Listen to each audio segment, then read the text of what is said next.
आपको नहीं लगता, जैसे मैंने बहुत सारी बायोपिक ऐसे देखी है जो फिल्म स्टार्स की बायोपिक उनके उस पे बनी है, तो हम देखने जाते हैं कि वो अपनी लाइफ कैसे जी रहे हैं, लेकिन लास्ट में हमें पता चलता है कि वो उनका कैरेक्टर सुधारने के लिए वो बायोपिक बना दी थी। लास्ट में इतना मतलब दिल टूट जाता है। जैसे मैं समझे? बोलना नहीं चाहती थी बोलने हाँ ठीक है, आई मीन पॉडकास्ट है। हाँ, तो आप बात ही कर रहे हैं। जैसे मैं बात संजू, करें। मेरे को जानना था कि उन्होंने क्या क्या करा लाइफ में, उनकी कितनी गर्लफ्रेंड्स थी, उन्होंने कितनी मचाई है जिंदगी में, लेकिन लास्ट में समझ आ रहा है कि अच्छा उनका कैरेक्टर सुधारने के लिए ये मूवी बना दी गई है। इस पे क्या टेक है आपका? क्योंकि आप वो देखना चाहते हैं एज ऑडियंस, कि आप कहीं कंक्लूड करना चाहते हैं फिल्म को, राइट? तो जब आप पिक्चर देखने जाते हैं, अगर वो वही छोड़ देते तो आप जैसे यार ये तो हमें पता ही था कि वो ये सब कर रहे हैं। You when you get out of cinema you want to see this is the end, okay? आप कंक्लूड करना चाहते हैं as audience, okay? So director भी वही रीड करता है जो आप देखना चाहते हैं, ठीक है? तो उसके लिए उसको एक सपोर्टिंग बेस देना पड़ता है ना, कुछ ना कुछ। नहीं तो फिर आप पिक्चर ही क्यों देखोगे, डॉक्यूमेंट्री हो जाती, isn't it? So कहीं कंक्लूजन देना जरूरी होता है। अब वो बुरा दे या अच्छा दे वो उस पे। अब जैसे आप वो वासेपुर भी देखते हैं, right? तो उसमें कैरेक्टर्स अलग तरह के हैं, वो रियल नहीं है। यहाँ रियल कैरेक्टर को आप बोल रहे हो, तो आप किसी भी रियल कैरेक्टर की जब बायोपिक बनाओगे और जो अलाइव है, तो क्या उसको आप बुरा कैसे बोल सकते हैं? तो बेसिकली मैंने जैसे अगर मैंने जो छोटी सी फिल्म झोल भी बनाई, तो उसमें भी यही है, there is a hero in everybody. This is a matter of opportunities. Same goes with that film also. There is a hero, but it is gone haywire. End में आप सपोर्ट यही कर रहे हो कि it's a matter of opportunities he got in life. Right.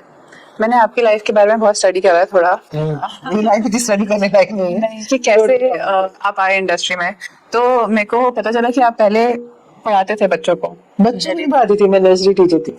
बच्चे ही हुए, पढ़ाती नहीं, खेलती थी उनसे। बच्चों के साथ खेलते थे। और फिर आपकी लाइफ टर्न होके एड्स में आई और आप एडवर्टाइजिंग, और उसमें आपने 120 अवार्ड्स भी जीते हैं। मैं एजेंसी उषा काल में है। और फिर आपने फिल्म प्रोडक्शन भी स्टार्ट कर दी। मैंने कहीं I changed my years after 10 years actually, if you see the growth. How like 180 degree turn कैसे आ गया ये?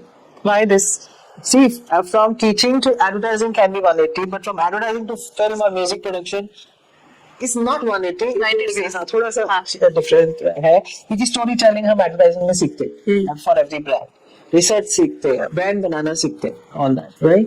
तो मेरे ही टीम के मेंबर जिनको मैं जानती थी एडवर्टाइजिंग में, वो लोग उसमें जयदीप ने जाके कंपनी लिखा था बॉम्बे, तो they all writers want to grow beyond advertising. 30 second में क्या स्टोरी बनाए, बड़ी स्टोरी बनाते हैं, राइट? तो उन्होंने बनाई, तो मैंने उनको बोला भाई अब आपने वहां जाके पिक्चर बनानी, मुझे भी बनानी है, वापस आइए। तो वो he was sweet enough, he came back and we created Khosla together. अच्छा। And that's and Divakar was also from Delhi actually. तो हम सब मिलके, दिल्ली के लोग थे, कंट्रोल एनवायरनमेंट था, तो हमें स्टोरी मिली, हमने सोचा कि अच्छा काम करके जाते, तो हमने किया और हमने फिल्म बना दी। जैसे आप नॉन फिल्म बैकग्राउंड से हो, है ना?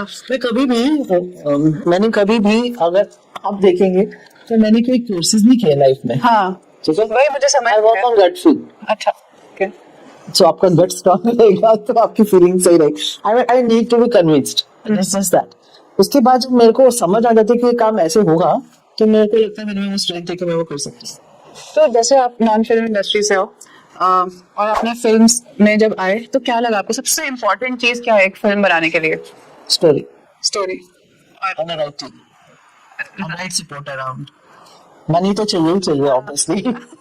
इसके अलावा आपने वो बात होनी चाहिए कि तुम्हारा विजन क्या है, what you want from your team, and within budget how can you control, because I never wanted to go to Bombay and make the film. I wanted to be sure and be in control, okay, with my production team, everything, things should not go haywire, over budget और location सब कुछ हमें handle करना आना चाहिए।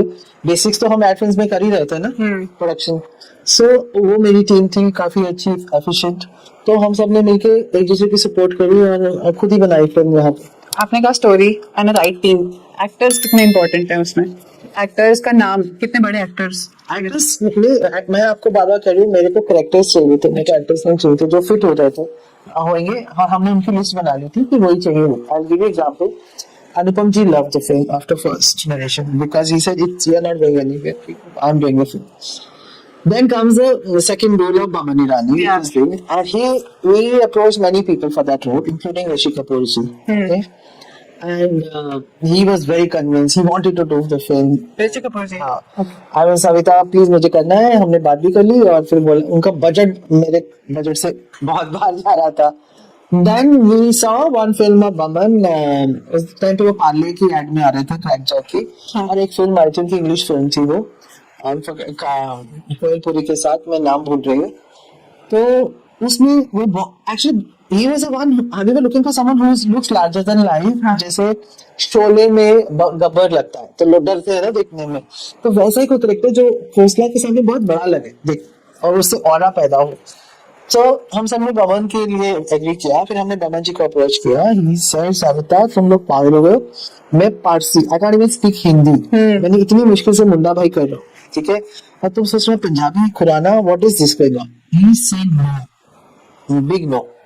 तो उसके बाद मेरे राइटर और डायरेक्टर को उसको फोन कर करके स्टोरीज में घुसा दिया, काफी कन्विंसिंग किया. फिर सारे हमने प्रॉपर्टी डीलर्स की सीक्रेट कैमरा से शूट किया, मैनरिज्म उनको भेजा ट्रेनिंग के लिए.